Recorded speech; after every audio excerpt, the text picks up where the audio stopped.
Shalom keluarga Allah yang terkasih, senang berjumpa kembali dengan Anda dalam renungan hari ini yang berjudul Fitnah yang Membawa Berkat. Bacaan hari ini diambil dari Kisah Para Rasul 16 ayat 19 sampai dengan 40. Kisah Paulus dan Silas yang kita baca hari ini membawa berkat yang luar biasa untuk kita dapat mengalami kemenangan dari rasa pahit dalam hidup kita. Saat membaca lengkap perikop ini, kita tahu bahwa Paulus dan Silas mengalami penderitaan bukan karena kesalahan mereka.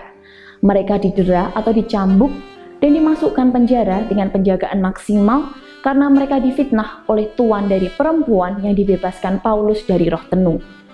Karena fitnah tersebut, Paulus dan Silas mengalami penderitaan yang luar biasa.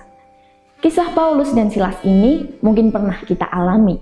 Kita harus mengalami hal yang tidak baik atau tidak menyenangkan bukan karena kesalahan kita, namun karena kita dituduh oleh orang lain. Hal tersebut tentu saja membuat kita jadi merasa marah, sakit hati, bahkan kepahitan.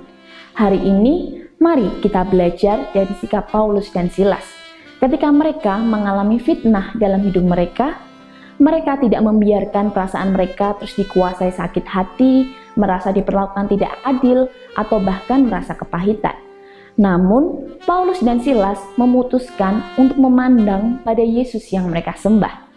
Hal ini ditunjukkan dari mereka tetap dapat menaikkan doa dan puji-pujian di tengah-tengah penderitaan mereka.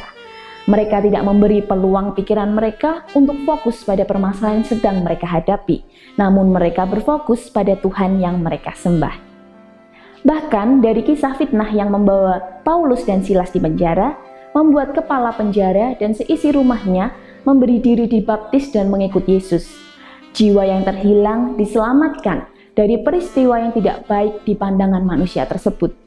Mari saudaraku, kita belajar dari Paulus dan Silas. Saat kita diperlakukan tidak adil atau saat kita difitnah, jangan biarkan rasa marah, sakit hati, dan kepahitan memenuhi hidup kita. Namun, teruslah berfokus pada Tuhan yang kita sembah.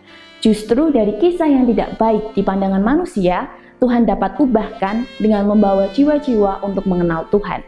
Alami kemerdekaan dari rasa marah, sakit hati, dan kepahitan dengan terus berfokus pada Tuhan yang kita sembah.